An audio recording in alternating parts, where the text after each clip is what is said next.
महाराष्ट्राच्या उपराजधानीमध्ये म्हणजे नागपूरमध्ये सुरू झालेला आहे।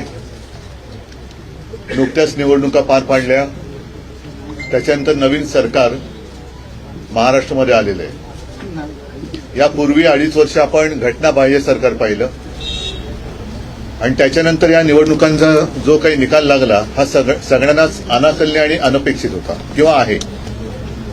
त्याच्यामुळे जनतेत या सरकारला ईव्हीएम सरकार म्हणतात। तर अशा या जनतेच्या शब्दात ईव्हीएम सरकारचं हे पहिलं अधिवेशन आहे। साहजिकच आहे, या सरकारला आमच्या शुभेच्छा आहेत। या सरकारकडनं जनतेच्या बऱ्याच अपेक्षा आता नाईलाजाने जनता करते, कारण आपण पाहिलं की काही गावांमध्ये जो काही निवडणुकींचा निकाल लागला त्याच्या विरुद्ध आंदोलनं सुरू झालेली आहेत। एकूणच काय की विजयाचा आनंद कुठे दिसला नाही। काल परवाकडे मंत्रिमंडळाचा विस्तार जरूर झाला, पण मंत्रिमंडळाच्या विस्तारापेक्षा मंत्रिमंडळाच्या वजाबाकीची चर्चा अधिक रंगलेली आहे।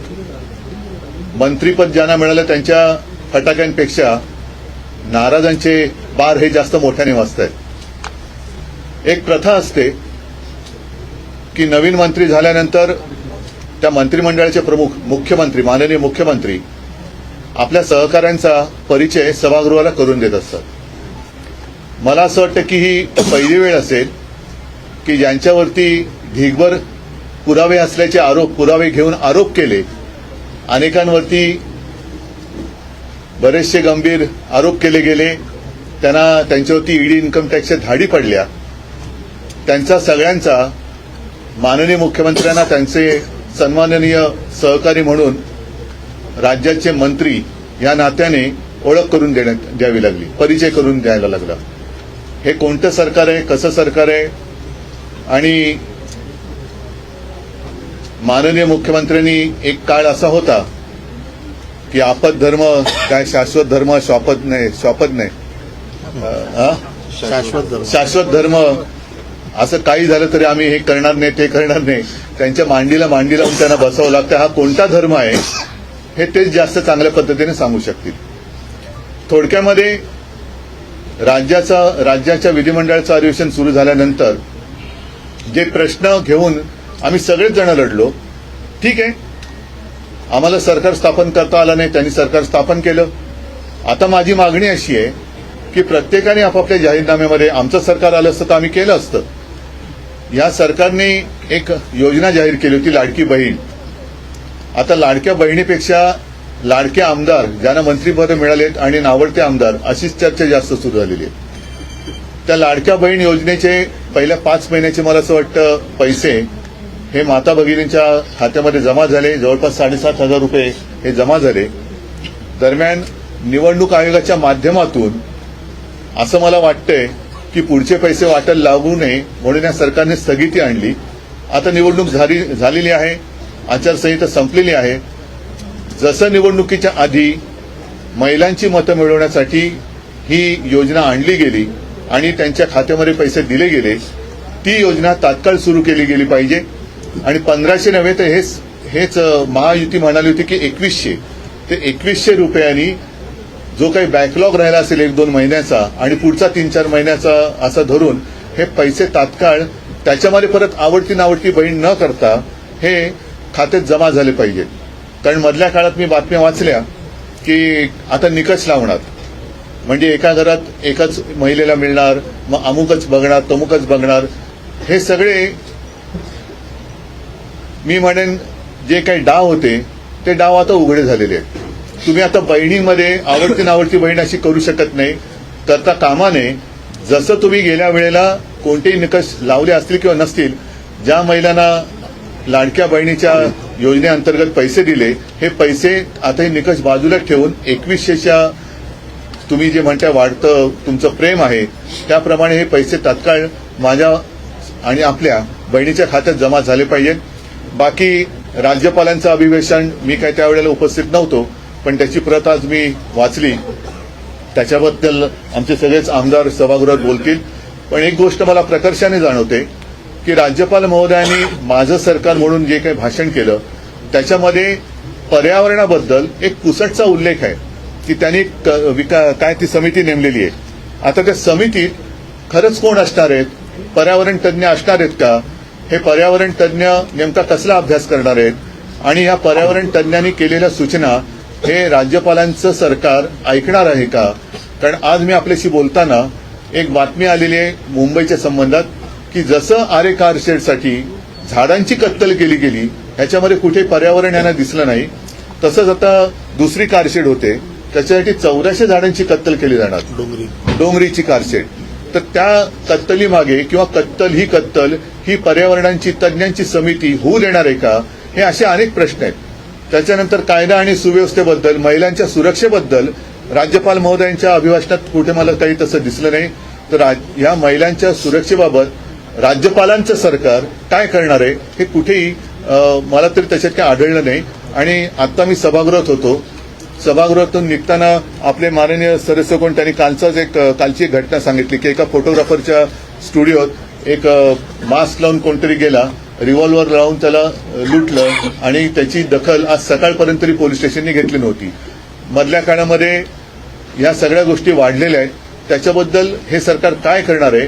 आणि मुळामध्ये अधिवेशन सुरू झाले पण हे बिनखात्याचे मंत्री अद्याप खाते वाटप झालेलं नाहीये. ही नेमकी जबाबदारी कोणावर आहे? काय आहे? का नुसतं एक गंमत म्हणून हे अधिवेशन घेतलं जाते? असं जर का असेल तरी लोकशाहीची थट्टा आहे. मला असं वाटतं की लवकरात लवकर खातेवाटप व्हायला पाहिजे होता. कारण एवढं राक्षसी बहुमत मिळाल्यानंतर एकतर मंत्रिमंडळ स्थापन करण्यासाठी किंवा मुख्यमंत्र्यांच्या शपथविधीसाठी वेळ लागला, मंत्रिमंडळ विस्तारासाठी वेळ लागला, विस्तार झाला तरी देखील अजूनही खातेवाटप झालेलं नाही. कोणताही मंत्री कोणत्याही प्रश्नाला उत्तर देतोय, काय चाललंय काय कळत नाही. मग हे अधिवेशन घेतलं कशाला हाच एक मोठा प्रश्न आहे. तर असे अनेक प्रश्न मनात घेऊन आपण सगळे या अधिवेशनाला सामोरे जातो आहोत. मला जे काय वाटलं ते मी बोललो. आणखीन काय तुम्हाला विचारायचं असेल तर विचारा, मी त्याला उत्तर द्यायचा प्रयत्न करेन.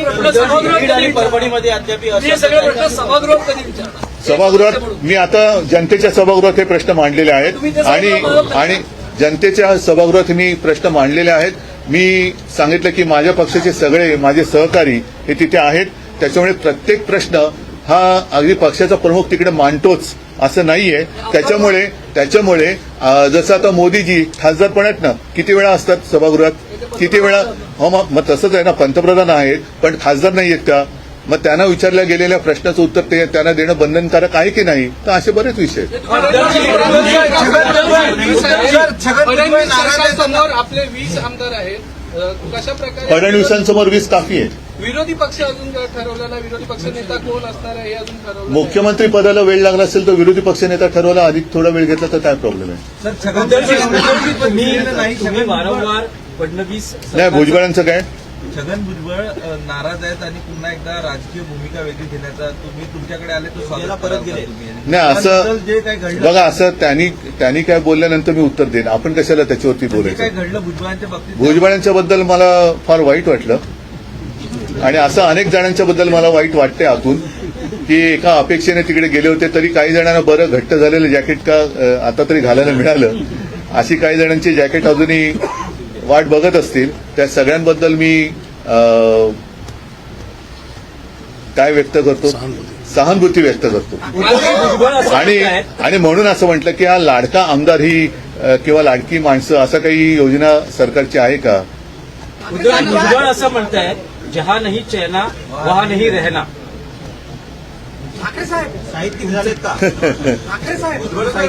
काय झालेलं आहे की या सरकारची झाली दैना, त्याच्यामुळे तिकडे काही चैना महिना काही होणार नाहीये. तर वाह नाही रहना हे त्यांचं योग्य आहे. एक बाब म्हणजे या अधिवेशनामध्ये गंभीर बाब बघायला मिळत आहे. 2023 पर्यंत या पासेसवरती राजमुद्रा असायची, परंतु आता जे पासेस वितरित करण्यात आले प्रेसवाल्यांना किंवा सर्वांना, यातून राजमुद्रा गायब आहे. या संदर्भात तुमचं काय? हे सगळे आपल्या लोकशाहीचे म्हणा, संविधानाचे म्हणा आणि आपल्या कारभाराचे ढिंडोडे निघत आहेत. मी काल ऐकलं की लोकसभेमधल्या त्या संसद परिसरातलं बांगलादेशाचं युद्ध, त्यावेळेला त्या ज्या काही सह्या झाल्या होत्या तो फोटो सुद्धा उतरवला गेला. आता तो फोटो का उतरवला हे आपल्या देशाचं शौर्य होतं ना. ते काही आपले सैनिक तिकडे शहीद झाले, त्याच्यानंतर आपल्या हिंदुस्थानने पाकिस्तानवरती तोंडी नव्हे तिकडे जमिनीवरती मिळवलेल्या त्या विजयाचं शौर्याचं प्रतीक होतं. तोंडी बोलणारे खूप आहेत, हम पाकिस्तान में घर में घुसकर मारेंगे, अरे मारेंगे कसले, जाकर केक खा के आते, पाकिस्तान में घुसेंगे और केक खा के आएंगे. पण तेव्हा पाकिस्तान म्हणजे आत्ताचा बांगलादेश जेव्हा पाकिस्तान होता तेव्हा पाकिस्तानात आपल्या हिंदुस्थानच्या फौजा इंदिराजींनी घुसवल्या होत्या आणि त्या घुसवून बांगलादेशाला वेगळं केलं होतं, स्वातंत्र्य मिळवून दिलं होतं आणि पाकिस्तानावरती विजय मिळाला होता. त्या विजयाचं प्रतीक असलेला तो फोटो काढून तिकडे कोणाचा फोटो लावणार आहात? आणि ते जर का ही लाज लज्जा शरम जर का या सरकारला नसेल, यामध्ये इथल्या काय तिथल्या काय, ते राजमुद्रेचं काय, राजमुद्रा ही असलीच पाहिजे. फडणवीसांच्या सरकारचा ईव्हीएम असा उल्लेख करतात. मी नाही, जनता म्हणते. पण फडणवीसांनी त्यावर प्रत्युत्तर दिलेलं आहे. ते म्हणतात येस आमचं ईव्हीएम सरकार आहे, पण ते every vote for Maharashtra, machine, every vote for machine, Maharashtra, machine, every vote for machine असं आहे ते. उद्धव साहेब बीड आणि परभणी अजून अशांतता आहे. हो, हो. संवेदनशील विषय त्या संदर्भात. त्याच्याबद्दल खरं म्हणजे सभागृहात आता आम्ही विषय मांडण्याचा प्रयत्न केला, परंतु मग सभापती महोदयाने सांगितलं, कारण कोणी उठून उत्तरं देत होतं, काय जबाबदारी कोणावर आहे की नाही, गांभीर्य कोणाला आहे की नाही, आणि ते तशी उत्तरं आम्हाला ऐकायची नाहीयेत. आणि म्हणून आम्ही तो विषय मांडल्यानंतर मग सभापती महोदयांना सांगावं लागलं की मुख्यमंत्र्यांना आम्ही आमंत्रित करते. आता बघू मुख्यमंत्री येतील सभागृहात, पण त्याच्याही पुढे जाऊन की आता एवढे दिवस झाल्यानंतर आज मुख्यमंत्री उत्तर देणार असतील तर तिकडे कारवाई कधी होणार? आमचे विरोधी पक्षनेते आमदार तिकडे जाऊन आले, त्या कुटुंबियांना पण भेटून आले, पण अजूनही त्या लोकांना न्याय मिळत नाहीये. आणि न्याय मिळणं ही घटना घडल्यानंतरची गोष्ट असते, मुळात ही घटना घडू कशी शकली आणि त्याच्यावरती सरकार काय करणार आहे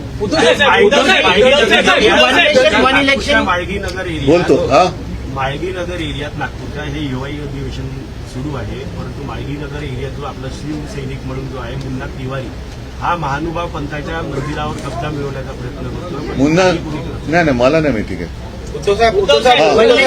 वन नेशन वन इलेक्शनच्या बद्दल आता सध्या देशात जे काय चाललेले ते सगळे विषय, जसं अदानी आहे, इतर काही गोष्टी आहेत, ह्याच्यावरनं दिशाभूल किंवा लक्ष भरकटवण्यासाठी हा विषय आणला जातोय. वन नेशन वन इलेक्शनच्या आधी निवडणूक प्रक्रिया जी आहे ती पारदर्शक झाली पाहिजे.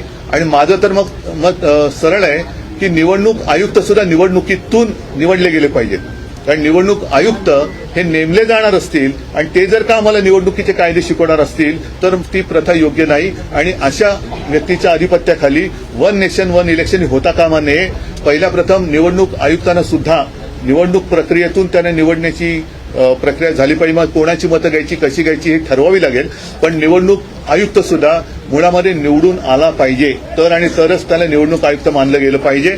आणि ही जी काही शंका आहे, एकदा जर का यांना वाटत असेल की एव्हरी वोट फॉर अमुक, एव्हरी वोट, मग तुम्ही का बॅलेट पेपरवरती एका साध्या गावाचं मार्केटवाडीमध्ये बॅलेट पेपरवरती निवडणूक घ्यायला तुम्ही का घाबरता? जर का सगळ्यांनी मतं तुम्ही म्हणता तसं महाराष्ट्रासाठी दिले, अमुक दिले, तमुक दिले, मग तीच मतं त्या बॅलेट पेपरने येतील ना.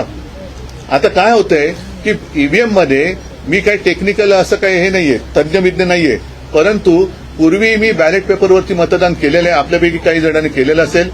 लोकशाहीमध्ये मी मत कोणाला देतो आहे आणि माझं मत कुठे जाते हे शेवटपर्यंत मला कळलंच पाहिजे. तो अधिकार आता माझा हिरावून घेतलेला आहे.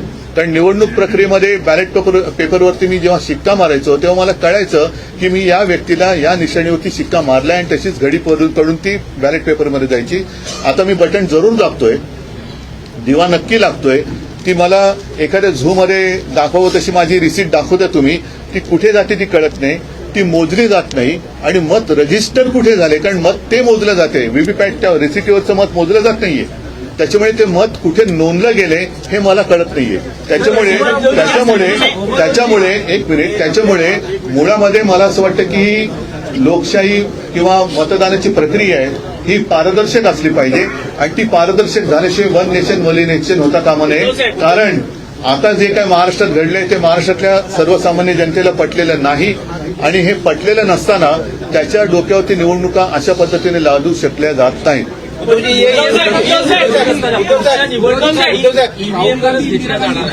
तर मग विरोधी पक्षाची भूमिका नाही, विरोधी पक्ष केवळ विरोध करण्यासाठी नाहीये, ही जनतेची मागणी आहे. माझं काय मत आहे की आता मार्केटवाडी किंवा आणखीन काही गोष्टी